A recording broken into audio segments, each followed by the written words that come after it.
will assist them for their administrative year has already started.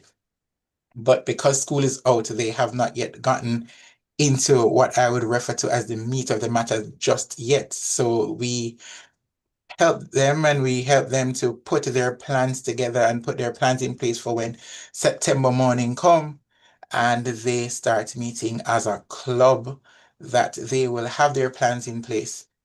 So we did ask them for feedback, and what I can share is that from the feedback that we received from them, they seem to be agreed that they would want their Kiwanis clubs to engage them more in this kind of way, that they would want to see us having more of these kind of sessions where we bring them in and we provide them with tools of that nature, where we help them to prepare for leadership, to to plan and plot their way, and to help them with their visioning and their purpose as leaders.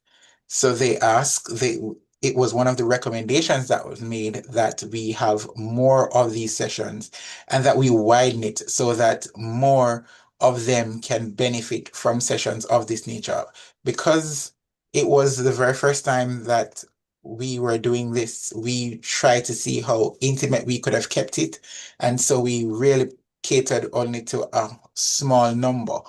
But based on the recommendation and the feedback that we received, they're asking that we expand the numbers because they do believe that the other members of the Key Club could benefit in the way that they have benefited.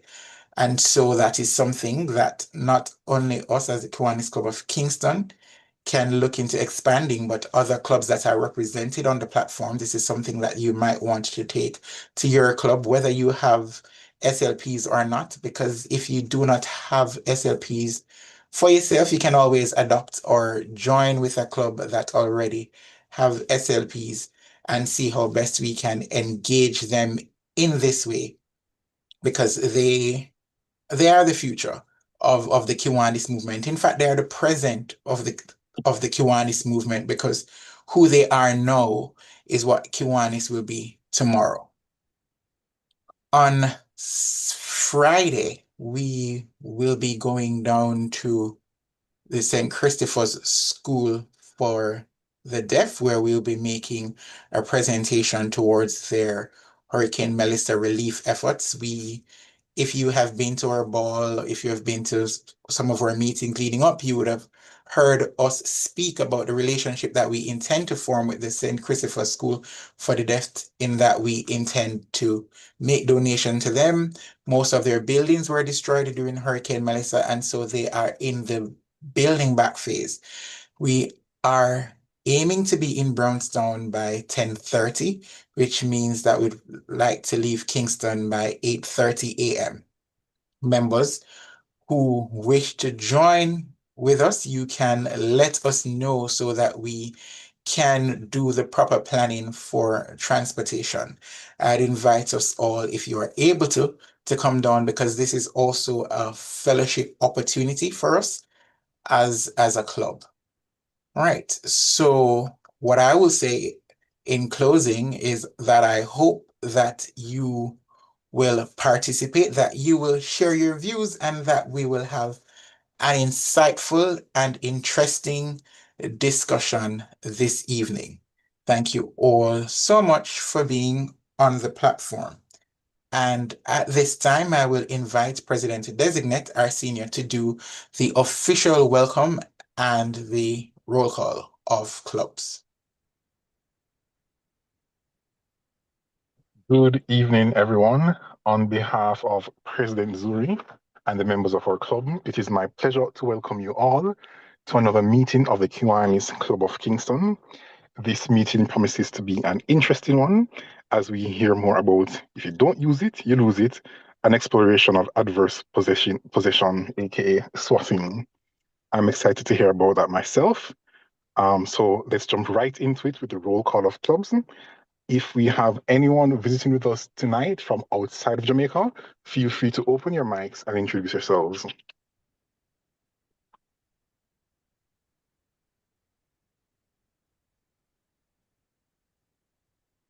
Okay, if none from outside, do we have any visitors with us tonight from Division 25?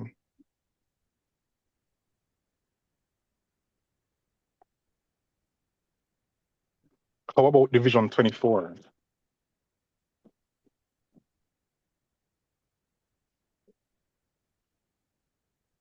Do we have anyone visiting from Division 23 East?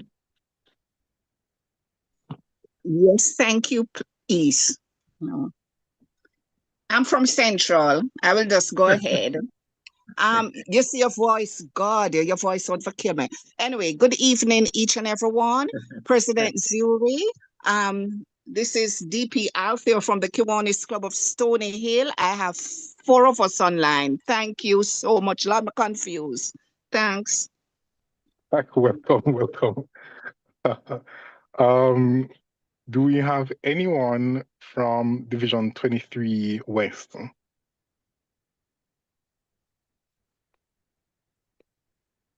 All right, I guess we'll go back to Division 23 Central.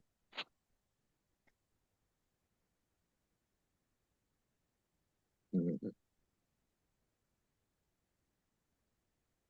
evening. This is PD Omar Palachi from the QS1 North St. Andrew. Together with me is, well, three of us online. Happy to be a party meeting. Thanks for the invite. And I wish you all a good meeting. Yeah, man, thank you for joining. Do we have anyone else from 23 Central?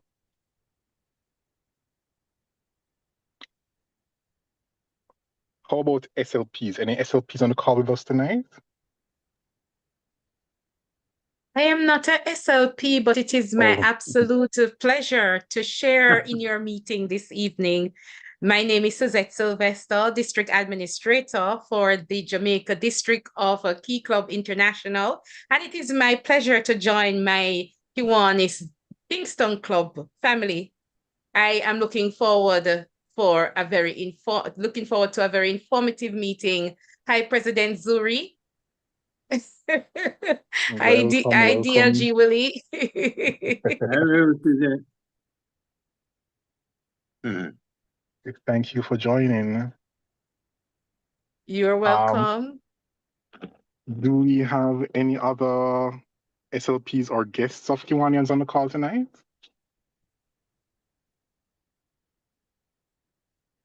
Okay, if none, a grand welcome again to everyone. Thank you for joining, and I'll now hand back to you, President Zurie. President, you left out some of us. I did. And they were here since everyone, your daughters. Yes. Good evening, President Zurie.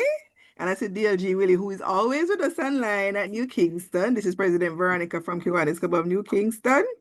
And we are here to listen to this very interesting and timely presentation based on all what was happening last week. And I hope to learn a lot. So far with me, we have 3 members and hopefully more will join soon. Thank you for having us. Thank you for joining.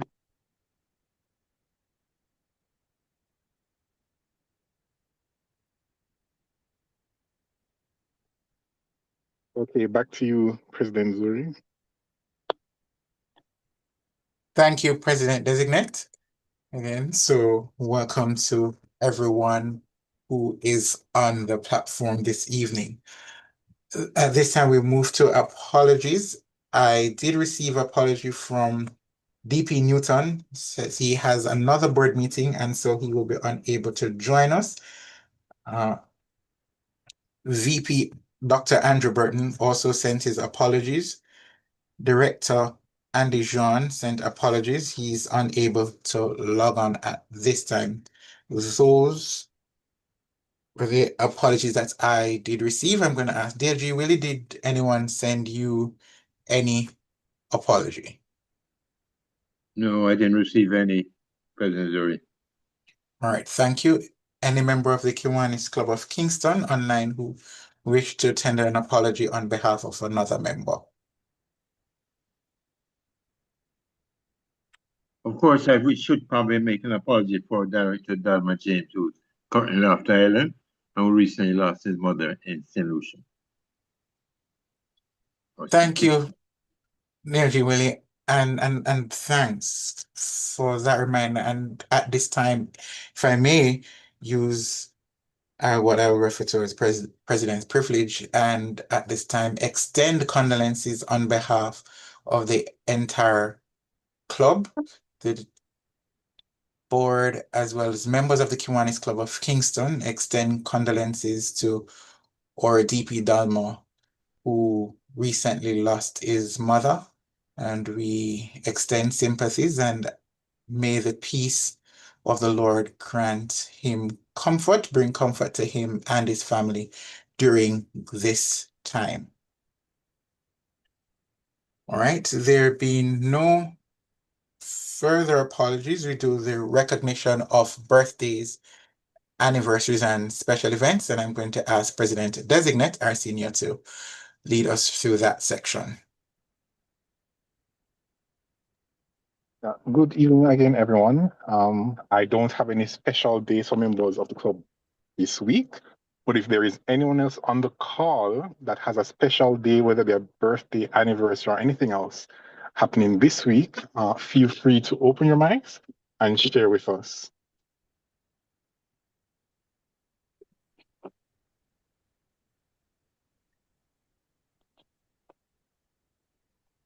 Okay, I am if we... DP Carey Hello. from the Kiwanis Club of Stony Hill, and it's my birthday today. Oh, happy birthday. Happy birthday. We are Thank happy you you. chose to spend it with us tonight. Thank Aren't you. we lucky?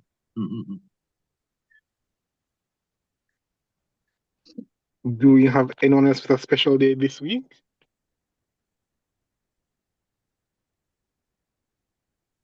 Okay, if not, I will hand back to you, President Zurie. All right, thank you, President-designate. This time we will have Kiwanis education. Kiwanis education should be done by DLG Desmond, but I'm not seeing DLG on.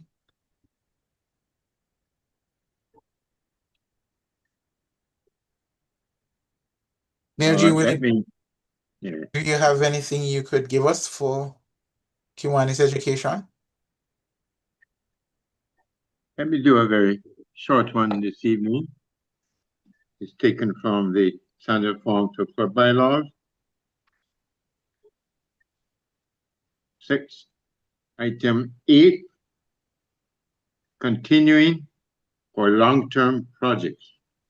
Section 1, a club may adopt or discontinue a project that may last more than 1 year by the approval of a 2/3 vote of the active, privileged, and senior members present at any regular meeting, provided written notice of the proposed adoption or discontinuance shall have been given to the members at least 2 weeks prior to the meeting. 1/3 of the active and privileged members shall constitute a quorum. There shall be no voting by proxy or absentee ballot. That's your Kiwanis education for this evening, dealt with the continuing or long-term projects. Over to you, Chris. Thank you, DLG Willie.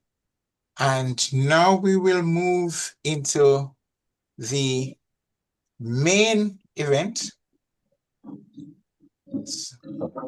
What this is intended to be, this is intended to be an open debate where you will be given, we will be presenting you with motions, and we would love to hear your views, your opinion, whether for or against the motion. But before we get to that part, I thought it fitting to provide kind of an overview and to kind of provide context for the debate.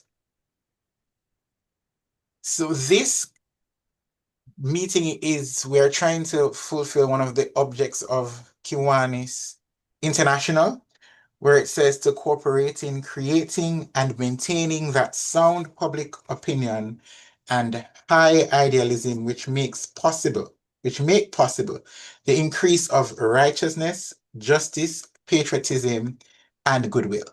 And so this evening we want to look more to focus on justice. So we want to see how it is that as Kiwanians, we can share our views to try to see how best we can create and maintain justice, or to start the conversation or to be a part of that conversation that will lead to justice of either party, whether it's the party with private rights or the person who is deemed a squatter. So on or around Tuesday, August 11th, 2026, some 20 houses were demolished in Cooper's Pen in Trelawney. It is reported that Cooper's Pen is an informal settlement. One of the things I will say is that there seem to be circulating various versions of what has happened, and there are various people with different opinions. It seems there are different readings, and where we're coming from this evening is from the readings that we would have had and some of the things that we would have picked up in things that would have been reported in the news that would have been carried, that we would have heard along the way. And then we want to see how we can then take that and provide context as to some of the issues that we think that this deals with directly. So the details, as I was saying, are not clear. But there are some reports that have said that some of the persons whose homes were demolished, that they have titles for the land. So, but there is other reading, and the majority of the reading seem to be suggesting that most of the persons, the majority did not, and they were in fact what we refer to in Jamaica as squatters. The reading also seems to be suggesting that the proprietor, the legal owner of the land, would have taken legal steps to seek to recover his property and would have gone as far as to get the order for the demolition of the homes. And so he's acting on a court order. We have seen reports in the news where some persons have been asking for this court order to be disclosed. I have not seen anything yet that have said that it has been disclosed, but I have not seen anything to say that there is no truth in this. So this again has sparked an ongoing debate about squatters' rights. And this is not the first time that an incident of this nature is happening. It has happened before on Red Hills Road. It has happened in St. Anne in Salem. And so this is something that we keep hearing about. And every time something of this nature happens, there is a discussion in the public, and the discussion seems to last 9 days, and then we forget about it. So what we're going to be trying to do this evening is to provide a general overview of the law surrounding adverse possession, as well as to take a brief view of how it is that persons can recover their lands if it is that they find that there are unwanted guests on their property, what steps they can take to have these guests be dealt with. So we're going to start from where I'm going to be considering the basis, where there is a notion that all land in Jamaica belongs to the Crown. And what it is that we would have as proprietors is just an interest in that particular land. And some persons would say, this is why the paper you're given is referred to as a duplicate certificate of title, and you never get an original. So they're of the view that that's because it is Crown land. So we always have that basis. And most persons And as you would be aware, that if it is that they are doing road construction, if it is that the government has particular need for your piece of property, that they can come in and they can ask. Oftentimes you are compensated for whatever loss of interest you would have, but they somehow reserve or maintain that right to come in and to ask for that piece of land. So what is adverse possession? So the concept of adverse possession is that a person can take ownership of your land if it is that that person can prove that they have been in possession of your land without authorization or permission for at least 12 years if it is that the land is privately owned, and if it is state-owned property, 60 years. So the government has really looked out for itself and has said that we're going to extend the period for Crown land. So Crown land is 60 years, whereas with privately owned property, it's 12 years. So it should be noted, though, as mentioned, that it is unauthorized and there should be no permission. So if it is that you allow someone on your property, if it is that they are being permitted to stay there, you are aware that they are there, and you permit their continued presence, then they cannot claim adverse possession. So it must be a case where it is undisturbed. So their possession of the land is undisturbed. So it goes to possession. I know in Jamaica we have a tendency, and there's a strong belief, it seems, that if it is that you pay the property taxes, then you can claim rights to the land. Whereas property tax will show an intention that you intend to own, or it will show some amount, it can be viewed as some amount of exercise of ownership, that in and of itself is not sufficient. That in and of itself is not enough.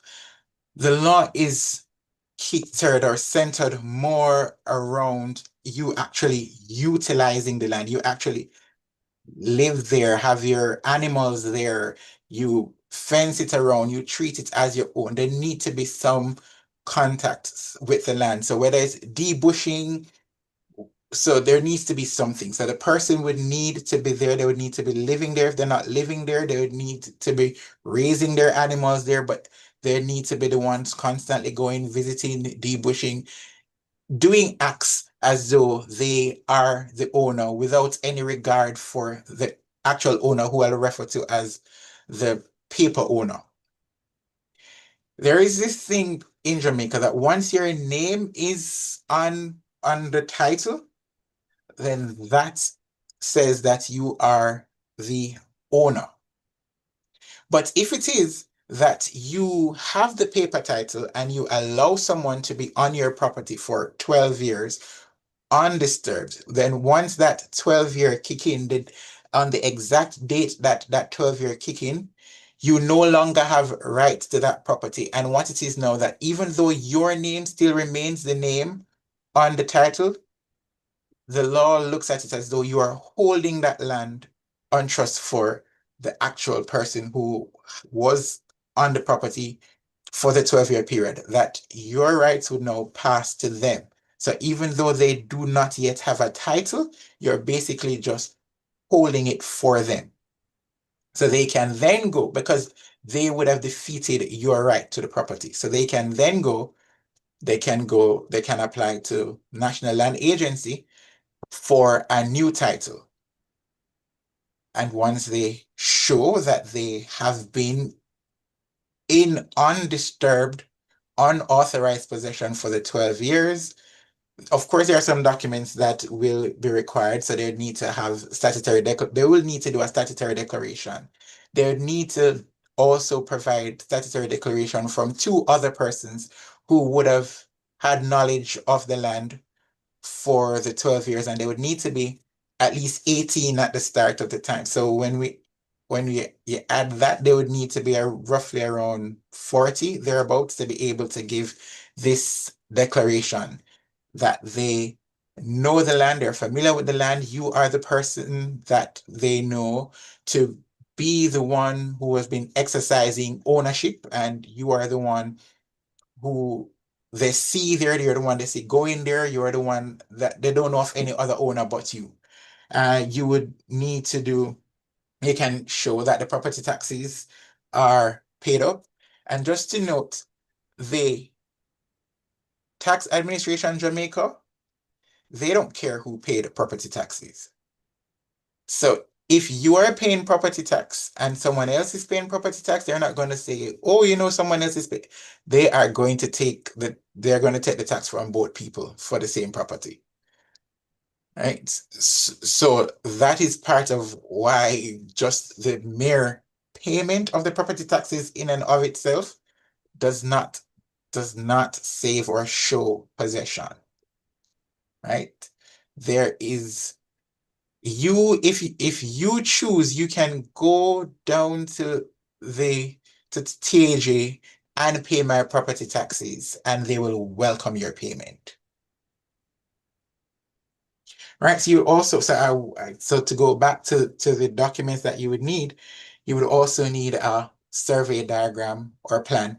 And depending on, they may ask in some instances for a valuation to show the value of the property. Right. So in order for you to be successful, remember, it's 12 years undisturbed. And this goes back to, and remember that once it is that the 12 years have come in, so if it is that it's disturbed in between, so if it is that you come and you realize that they're there, you serve them notice, you've asked them to leave and did not leave, that would disturb it. That would mean that the 12 years would start counting again.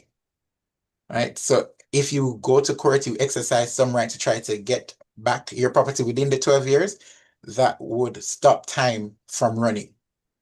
But if none of that is done and the 12-year mark comes, once the 12-year mark comes in, then your title is automatically defeated. There is nothing at that point in time that you can do once the 12 years has kicked in.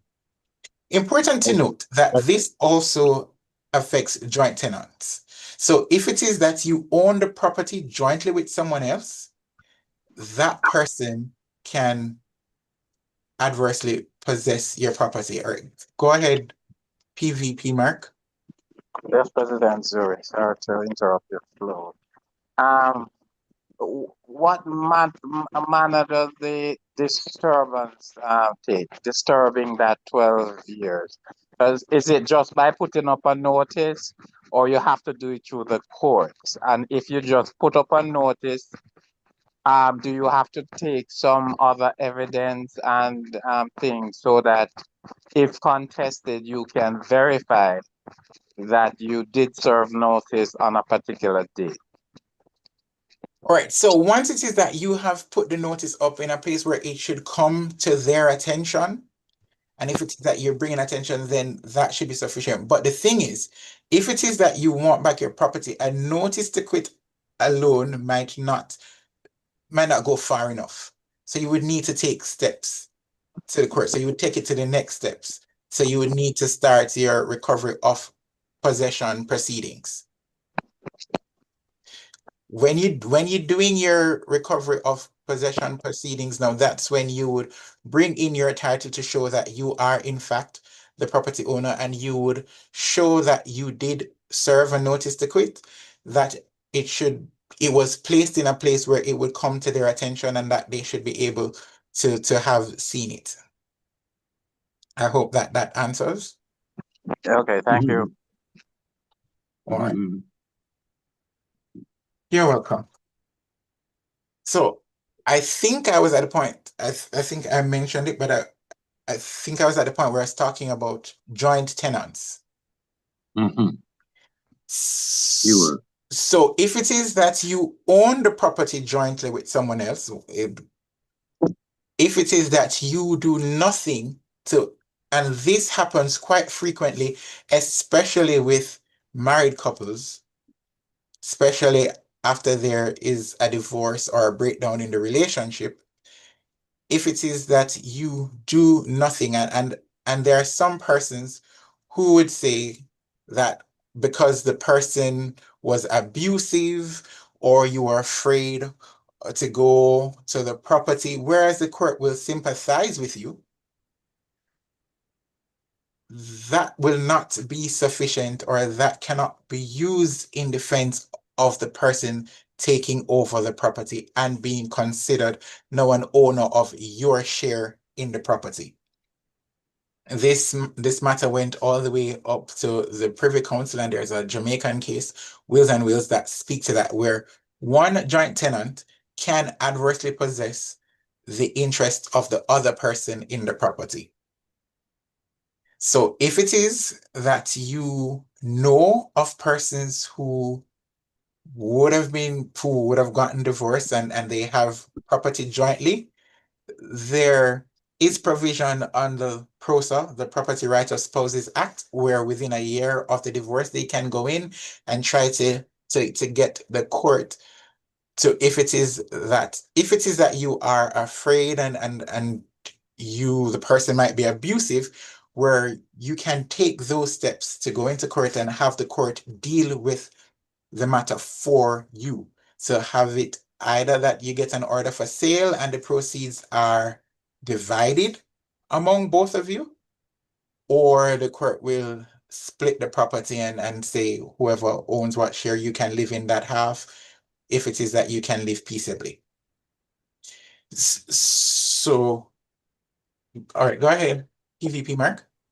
Yes, you use in your example just now 1 year after the divorce. How does that match up with the 12 years, if at all? No, so it's two separate things. So what I was talking about, the 1 year is under PROSA, which is the Property Rights of Spouses Act.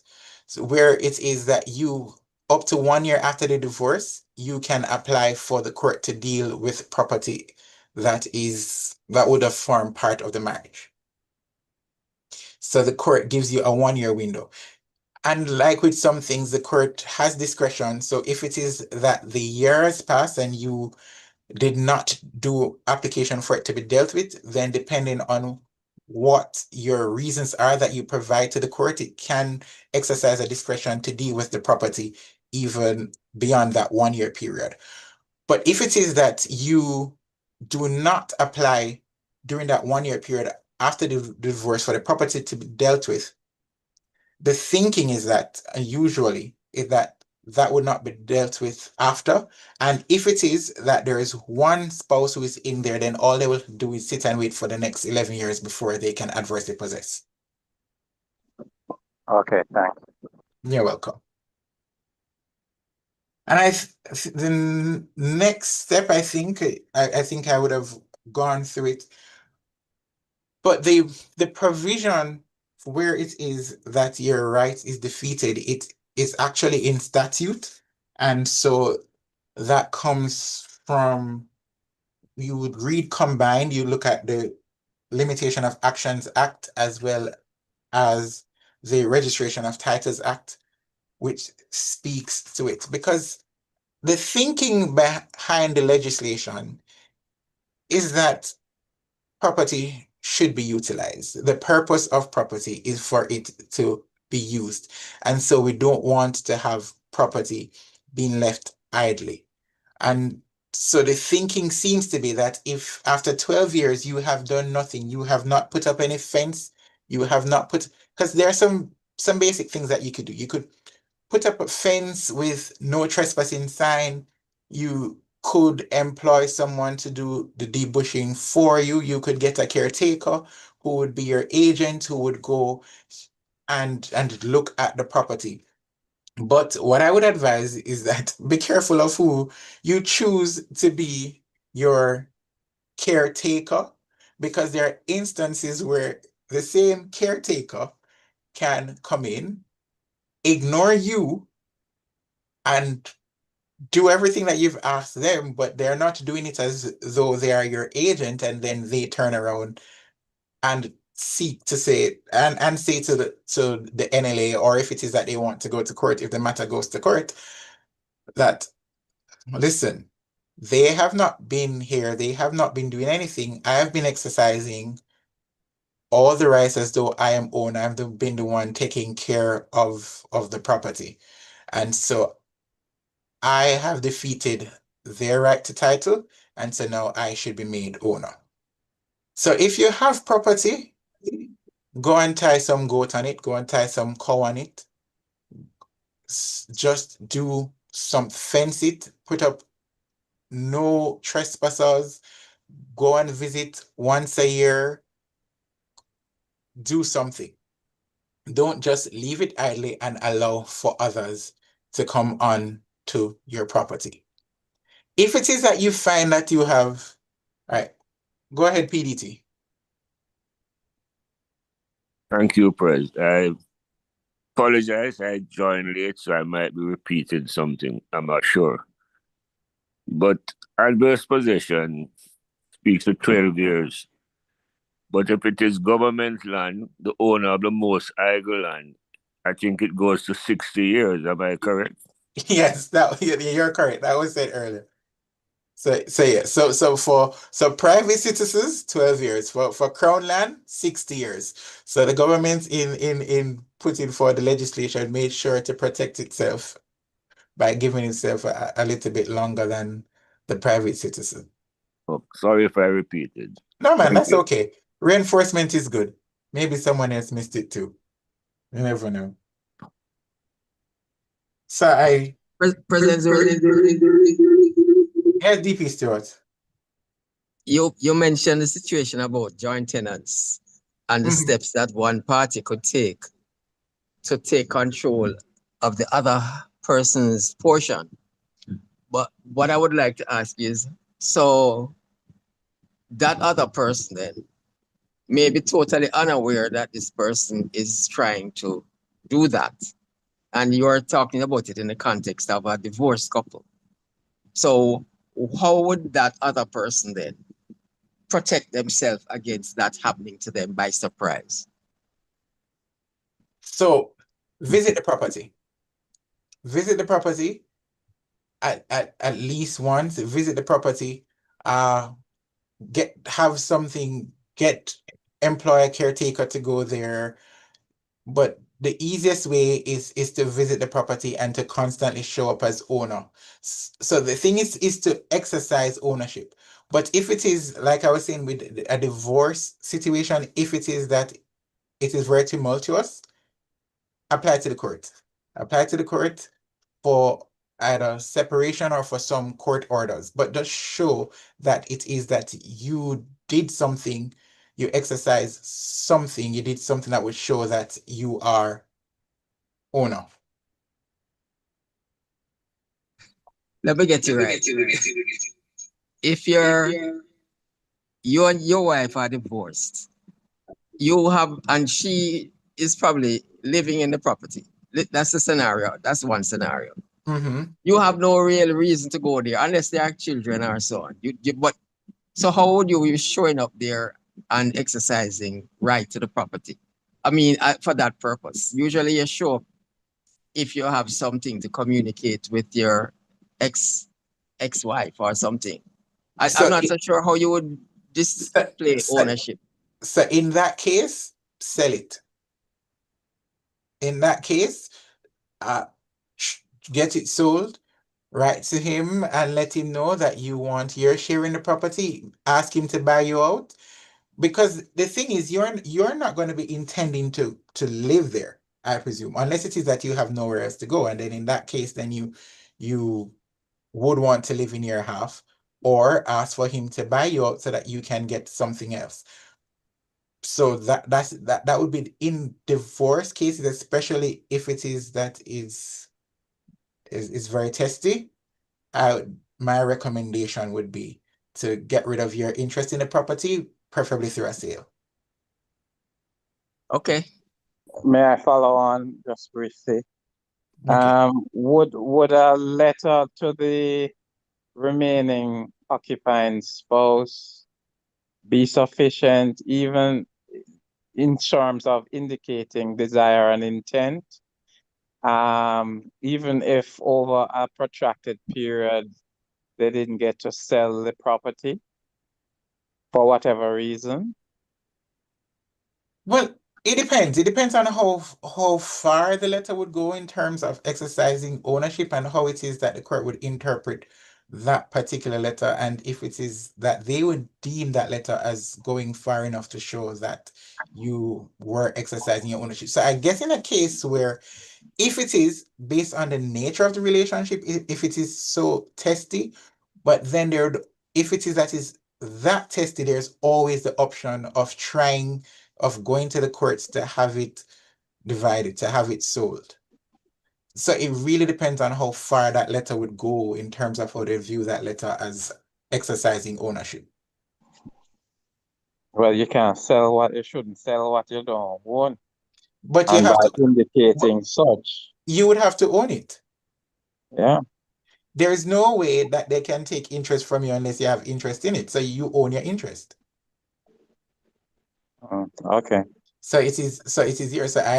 So usually in those cases it's 50-50. It might not be 50-50, but whatever percentage it is that you have, you own. Once your name is on the title, you are deemed an owner. And that's one of the things I've had cases where there are persons who have been trying to assist other people by putting them under title, whether it is for them to be able to get loans, or once you put someone on your title, they automatically become an owner of the property. So be very careful with how you try to assist persons by adding them to your title. Noted.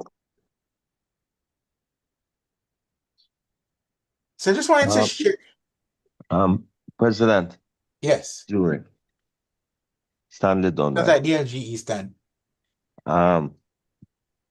Wasn't it that the time for adverse possession was longer than 12 years for the local citizen, and the government was also longer than 60 years. And the act was changed sometime not too long ago. What was it before? Well, I honestly can't say what was it before, but for as long as I can remember, and it's been this way, but I could check, but I don't know what it was before. That I'd probably have to check and get back to you. And this act that you're referring to now, what is it has a date on it, or you're not sure? I could look for the date on the Statute of Limitations Act. Because I think it was more than 12 years before, and a few years ago. You could maybe within the last 20 years or so. It would be more than it would be more than 20 years based on some of these cases that would have been tried under those particular acts. It would have been more than 20 years. Well, 20 years is not such a long time in our context, because 20 years was 2006. Yeah. That wasn't really long when you look at it from a certain point of view. That's a lifetime for some people. Well, not many people. People who have adverse so adverse I could look as to when it changed. But even so though, what's important to know is where we are now. I saw somewhere in the news recently that it's under pressure again. Well, to move it from 12 years. to so many more years because people who own the property. For instance, I heard of a case. A man was on radio recently because this was since the Cooper's Pen incident that his father bought an acre of land somewhere in Clarendon. The father is a farm worker. He went abroad and maybe never come back for a few years. When he came back in the 90s, poor people occupied the land properly and he could not get back his land. But fortunate for him, he could go buy another piece of land. Not many people can do that. Yeah. And even those 4 people occupy it, maybe somebody can also take it back from them also. Because they just sit on it without actually being the owner. So, something not right at all because sometimes these people, when they buy property, they go to extreme sacrifice to own this property only to see that somebody just trick them out of it and take it already like the scammers. You don't know a scamming deal? Scammer. What is being done in another context in present time? Well, if it is that it is obtained by fraud, then that's different. Then you can, that's different proceedings to recover if it's by fraud. So fraud don't count. No, but you just live on the people and fence around and own it. It's not legal. It's legal, but it's not right. Just like how they say it's not right for them to demolish these people houses that they live on this place. But Cooper's Pen people for so many years. But they know that what they were doing when they're building the houses there. They know the land wasn't theirs. They put up concrete structure. And the money they invest in it, they could have gone somewhere else and established themselves legally. What I will say is that whenever we have incidents like this debate comes up and persons start looking at whether or not 12 years is sufficient or whether or not it is not sufficient. And because these kind of situations are very emotional. And so persons start with the emotions and they start looking at it and they start looking at whether it is humane or whether, and we go from a very emotional space. But the truth is there's no emotion in the law. The law is what it is. And so we operate based on what the law is. And there are protections, there are ways to protect yourself. So you try to do that. You try to exercise those protections, protect yourself before you get to the point where you are in a situation where you find yourself no longer owning your property. Right? Go ahead. I think it's teacher. Okay, I have a question. If someone wills a property, can the person then say the person have more than one children, can the person then turn around and gift the property to one of the relative without revoking the will or notifying the persons that were in the will? Well, that's something different, but no. So is it that, so for that, so you said that the property was gifted in a will? No. It was willed. Then a claim came up that it was gifted to one of the relatives. And that relative name was found to be on the title after the person passed away. So it was on the title before the person died?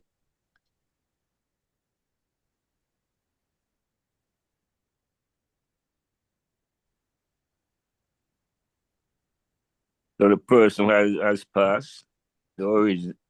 original person. Because the owner has passed, but the owner had willed the property. Okay.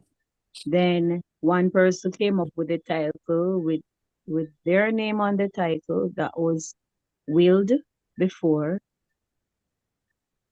claiming that the property was gifted. So So does the what? giftedness overrule the will? So that's what I'm trying to understand. So it was gifted before the person died? So the name was added to the title before the person died? The person was not well at the time when the name was added. So it seemed like some deception Okay. took So so place, so something so like that.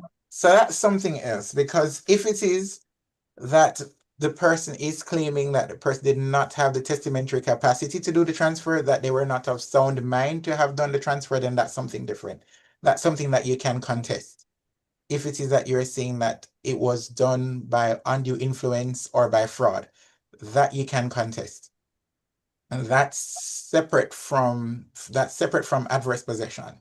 Okay. Yes, I understood. But seeing as you seems minded in terms of understanding such cases, I can Oh, see okay. that. All right. So in Mhm. that case, if it is that the person is claiming that it was when the transfer was done, the person did not have the mental capacity to know what they were doing, then you can contest it.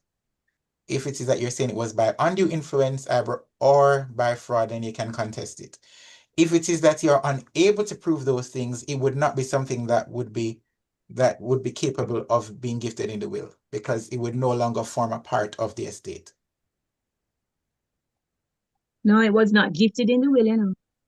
Even the person who claimed that the property was gifted to them is also a beneficiary of the will. The will was done before the gifting. So the gifting is No, not in a will. okay. That was a claim by the person. Okay, when I say gifting, that's referring to the will. So whatever is passed in the will, we Mhm. refer to that. That's what I'm referring to as a gift. So whatever is named in the will, I say I give to, I I bequest to, or I bequeath to, or I give to, Mhm. whatever is being given, whether real or personal property, that's what I'm referring to as a gift. Oh, that's not what I was referring to as the gift, but I understand the legal concept there. Um, I was claiming the will exists as that type of gift, but the person was claiming gift otherwise hmm So that's outside of the will. Yeah. outside of you showing that they lack mental capacities, undue influence, or fraud. If it Mhm. is that it was a legitimate transfer, then once it Mhm. was transferred to someone else, it can no longer form a part of the deceased estate. And so, though it might have been mentioned in the will, it would not be capable of being passed on under the will. Okay. All right. I Yeah. hope that helps. Yes, the will supersede. I understand. All right. So I was going to read a particular paragraph, that it is to be noted that the right of action to recover land, this is something that I said I was just reinforcing. It is to be noted that the right of action to recover the land is barred whenever 12 years have elapsed from the time when any right of action accrued. It does not have to be a period immediately before action brought. In the case of unregistered land, on the expiration of the limitation period regulating the recovery of land, the title of the paper owner is extinguished. What this is basically saying is that once the 12 years come in, you no longer have right. Your right is extinguished and someone else now has the right. So what happens if it is that you find, this was said before, so this will just be reinforcement. If it is that you find that you have unwelcomed guests on your property, start by serving them a notice to quit or to vacate. So you make sure that it is placed. If it is that they have house on the property, you can put it on the door, you can put it under the door, but put it in a place that it should come to their attention. All right, go ahead, PVP Mark. You're just saying once a 12-year pass, you don't have any rights. So me paraphrasing. Is this automatic, or you may Automatic. still seek to exert your right, Automatic. and it's only if there's an objection or friction or claim of adverse possession? Automatic. Once it is that the 12 years come in, once it is on that 12 day, whether the person apply for it to be regular, if they don't apply for it to be regular, then the person whose name remain on the title, you're basically holding it for that person until they are ready to apply for the formal title. If they are so minded. But you can exert back your presence, and they will concede if they don't know better, or they don't wish to adversely dispossess you. What? Yeah. Well, that now is not a legal matter. That now is between those persons, because then you've gone outside of. So no, that sounds more like a gentleman's agreement where you say, I knew it was your land to begin with, but even though it's now mine, I'm still gonna let you have it. But there is nothing that you wouldn't be able to take them to court and get it back, because the 12 years came in and the court would say, we see what you're trying to do, but the time has passed and they are now the owners. Even though your name, the original name, still. Even though your name is still on the title, you are just holding it for Oh, wow. Okay. So do not allow, what that is saying is do not allow 12 years to pass.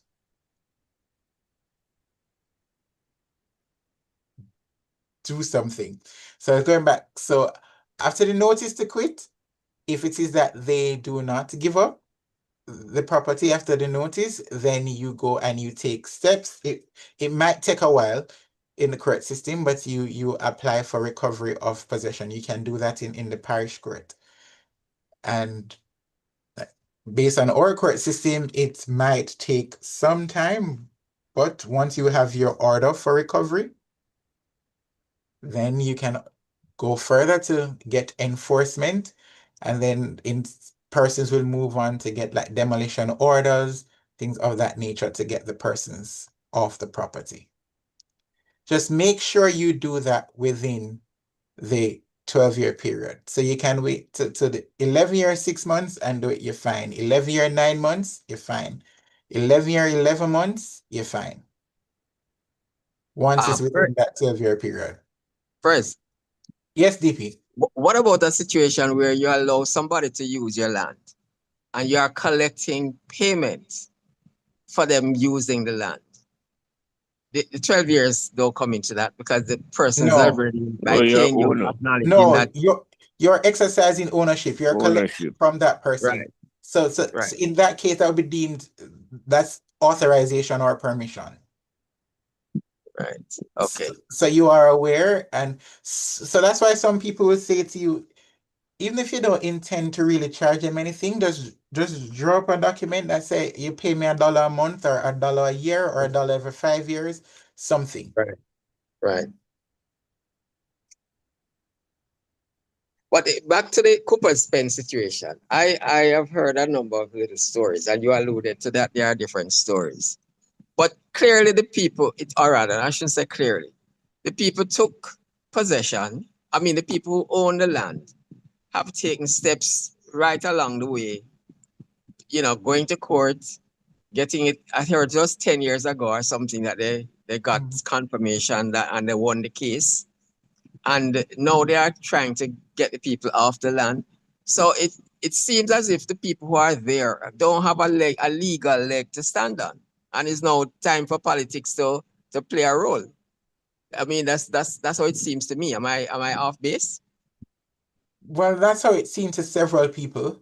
But some of the politicians are very careful. And if you'd read what some of the politicians have said, they are, instead of speaking to the persons who are there, the squatters having rights, what they have turned it into is that government need to provide for persons who are vulnerable, and we need to do things to help persons in this situation. So there are some persons who have moved the conversation from them having rights to we must look out for the vulnerable in our society, and in persons who find themselves in these kinds of situations. We need to create something for them. We need to create homes for them. We need to create an alternative for them. We need to provide somewhere to put the persons who have been displaced. So it seemed like for some, the conversation has moved away from them having rights to this is an opportunity for you to protect, to take care of your citizens. But also, President, the conversation is that in whatever you do, right or wrong, there is some amount of empathy, compassion that dignity you should exercise. The fact that you are going to go somewhere at 3 o'clock in the morning, that alone speaks to intent, and to be compounded by removing the young men who could be the bugbear in the demolition process, speaks to collusion by the state. And this is some of the argument that the politicians are having, which I think is a good argument. You go to a man house at 3 o'clock to dig him up and say, come out of him house. And there are different things to deal with those particular situations. And if it is that they are found wanting, then there is recourse that's available to those persons. I think this whole episode is a failure of the state towards these citizens, quite frankly. Insofar as the state has been involved throughout, and I mean there's argument trying to put it on this side versus that side. I'm not into that. The state is continuous. You have different administration running it, but it's one state. And there is the argument that there was a caveat and other things by the housing ministry. The housing ministry has never been disbanded. It still continues over the last 10, 11 years, regardless of change in administration. How can they not be aware of this matter and to continue whatever necessary steps to have a remedy, even if it means to relocate the persons. NHT have land bank. I double checked from 2013, they have been taking $11.4 billion every single year from NHT for central support. I'm saying if we use these monies or part of these monies, we can impact the quality of citizens, ordinary citizens, in a more material way. And I really think it's a object failure of the state, broadly speaking, regardless of administration, to meaningfully impact our citizens post-emancipation, post-independence. Thank you, PVP Mark. You are heard. But one of the things that does add, though, I know you spoke to the caveat, but it is also being said that they went to court and that the caveat was discharged. So and I'm sure they would have been aware of that, which I guess would reinforce your Which point. is the point you're making, which is the central point I was making is that them can't play ignorance and I ring them on. That's ingenuous. This is disingenuous. Sorry. That's what I think that would strengthen your point that there is more that they could have done because they would have been aware. But all right, so I guess that would sum up my overview. and I really wanted, but it seemed like my overview took way longer than I'd intended.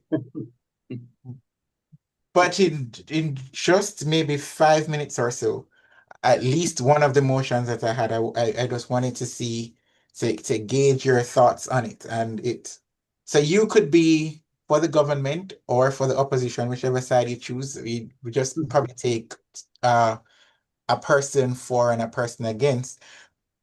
This House considers that the private property rights of individuals should be set aside in cases where the protection of such rights will lead to the displacement and destruction of property of squatters. I just wanted to put that motion out there and to get your viewpoint. Because I noticed that would be giving people by saying that the best way for them to get that clause working for them is to build. Because then no, you are gonna say that destruction of property, no, you have protection. So that would be giving an incentive for people to build on the land. Yeah, that's anarchy. That's people just setting up shop on every piece of land that they see, the closest one they see. And I don't think that is right. And I think the thing is the state needs to play the role that a state should play. Because you don't want to set that kind of precedence. And I think that is what this Cooper spend matter is leaning on now in terms of how the response will be post demolition. But I think the state has resources that it continues to extract from NHD, which is the primary vehicle for housing, for house ownership. And I think they need to re-strategize from a policy perspective to set aside, say, $1 billion a year. Because clearly they find 11 billion every year. $1 billion of that, take 1 billion off that for this. And you may not resolve it 100%, but you'll put a dent in it because there is need for it. And if you take it from that strategic approach, the communities will be better planned, better located, and better supported by infrastructure instead of the zinc fence and the ad hoc arrangements. Thank you. And due to time, we are going to leave it there. But the reason I'd asked that particular question is because in all of this, in all of the debates, in all of the discussions that I'm hearing, I'm not hearing much talk or much thought given to the actual private property rights of the persons who are the actual owners of the land, who would have expended so many sums to have gone to court to get these orders or to try to get people off their property for their own use, which is something which I think that has to form a part of the discussion as well. The next President, it's going to be a long discussion for another time, but the whole history of land ownership, there's a historical background to all of it. And there's no doubt in my mind that the first capturer of land was the Spanish and then the English. Them never buy no land from nobody. So at the end of slavery, they give land to people and them run us to the hill. We ran to the hills. And now that they have sold most of the land around the coastline, they're pushing up into the hill. There's much more to it than just that. But in a nutshell, that is what, in my mind, is happening. All right, so I hope that we will continue the discussions. To all the persons who were part of it, thank you. And at this time, there is a slot for vote of thanks. And I see Kiwani and Stephen Levy will be doing the vote of thanks.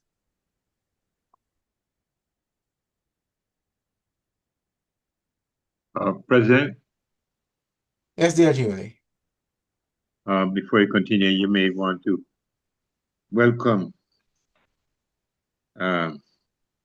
Governor Desmond to our meeting. Governor Designate Sharon D. Williams Smith. Welcome, welcome, welcome. It is our pleasure to have you, Madam. I hope it is that I hope you have enjoyed the discussion, and we are grateful for your presence with us this evening.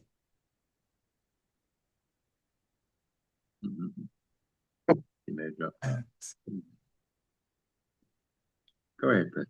Oh, okay. Well, I'm not hearing Kiwani and Stevens, so I'll take it that he might. President Zurie, good Oh, evening, okay. everyone. I was just allowing DLG Willie and yourself time. Okay. All right, All right, good thank you. evening, everyone. I would like to take this opportunity to thank you, President Zurie, for facilitating such a robust and timely discussion on adverse possession.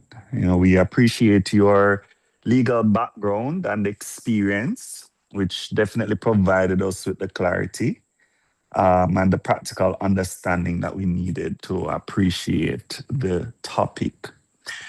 I am actually happy that you helped us to understand the key definition, right, of adverse possession, and particularly including the significant periods of undisturbed possession, 12 years in the case of privately owned property, and 60 years for government land, pretty much.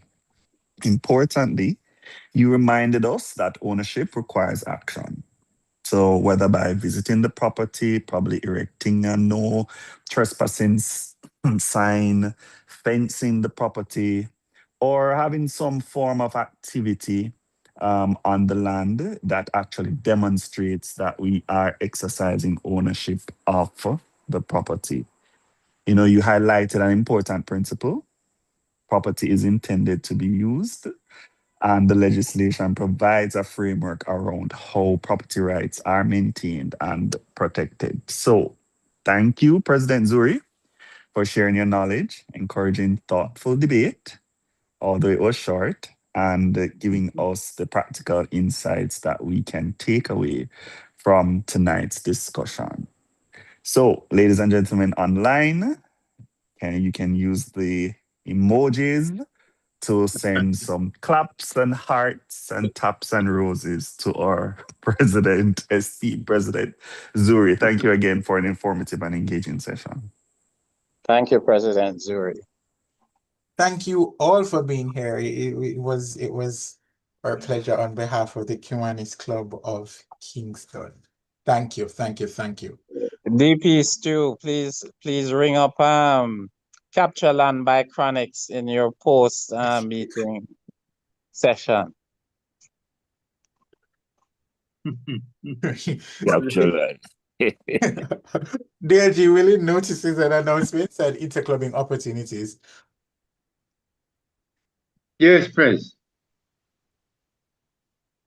Before I mention notice and announcement interclubbing opportunities, I may be out of place, or at the same time, I wish to congratulate Trustee Sarah Norman.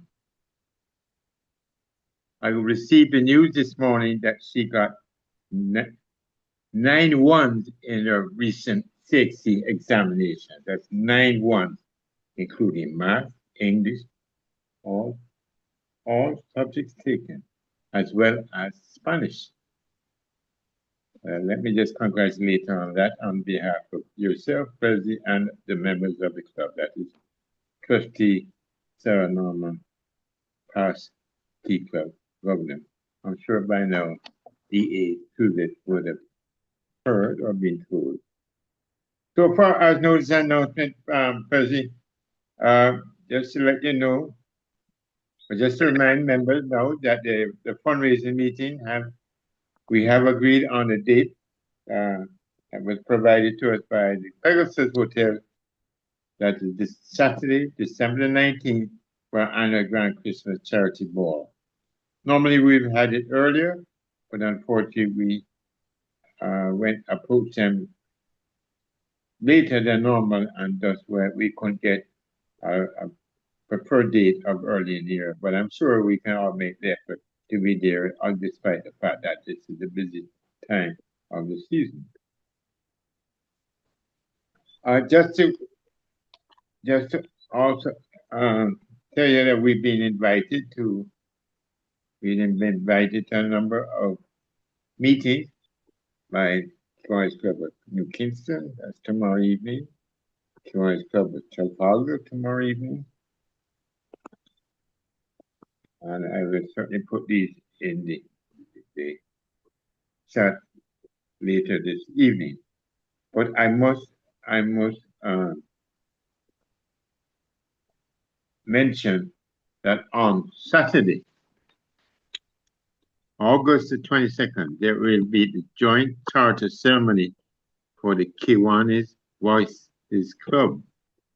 The first two Voices Club formed in Jamaica. This is in St. Anne. The ceremony starts at 9 o'clock. It's the Rolling Stones and the People, Jamaica. Two Voices Club. Following day, they will be having a church service at 7 to commemorate the charter ceremony, as well as the new Kiwanis Club in Blacks Hall. Arrangements have been made for a bus to take down anybody who's interested on Saturday afternoon. The ceremony starts at 6. So if anybody's interested in going down by bus, it costs $3,500. And they must advise me by tomorrow so I can pass the information on to President for Kiwanis Club of Blacks Hall. They have 3 important guests. Incoming Governor Wallen, I'm sorry, that is District Governor, the current Governor, Cynthia Blackwood, and the President-designate, who Marks will be present at both functions. That's all for now. But Deji, you must mention the other cost. You just mentioned the transportation. Oh, thank you. Thank you, Past District Trustee Ralston. The cost for the banquet, I've been told and I've seen it on the flyer, is $5,000. So in addition to your 5,000, that's for the banquet, and then if you're seeking transportation, that the additional 3,500. And for the church, the after church service, there's a nominal fee. I think it's $1,000 just towards a small buffet, but that is the opportunity for fellowship. But I will circulate that information again to the members on the group, and if you're interested, please let me know.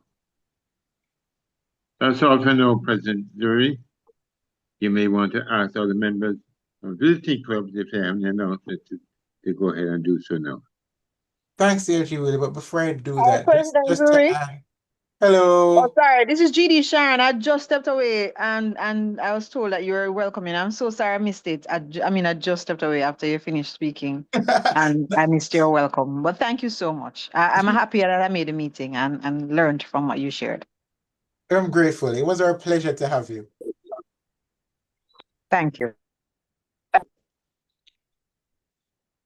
Deji Willie, I would say before I ask for others to share, just to add to your notices, on the Sunday there is brunch, I think after at Bettina's, and that costs $3,000.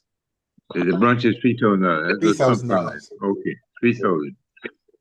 So the banquet is 5,000 and the brunch following the church service is 3,000. Yes.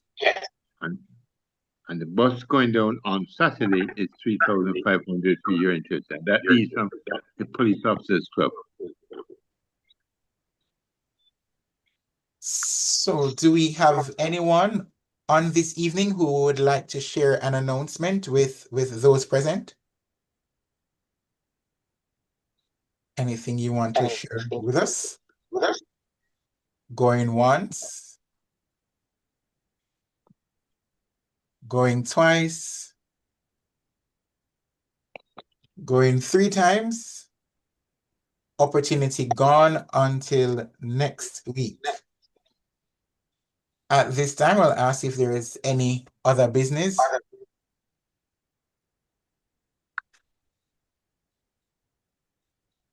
All right, there being no other business.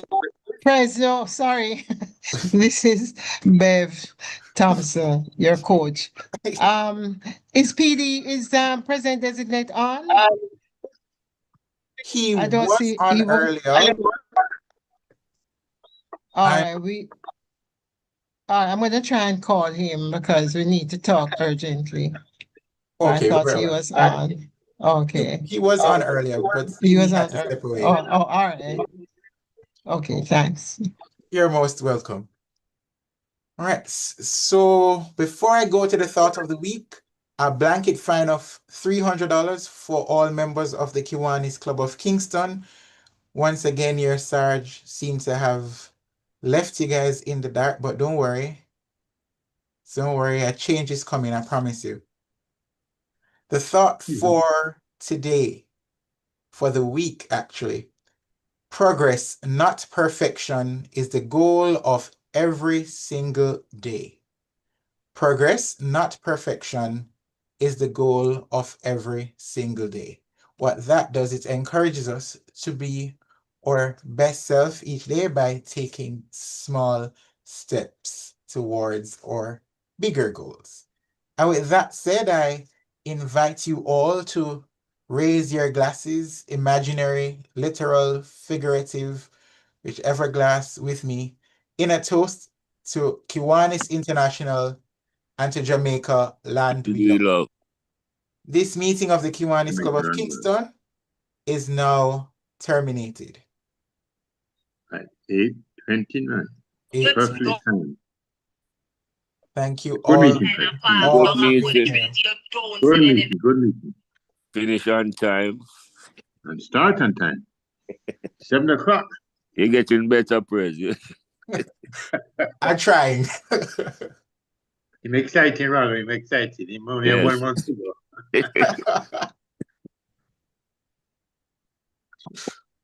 DP still, I remember the request for Capture Land by Chronics. Have a great evening, everyone. Well done, President Zurie, and good night, everybody. Thank you, DP. Blessings, everyone.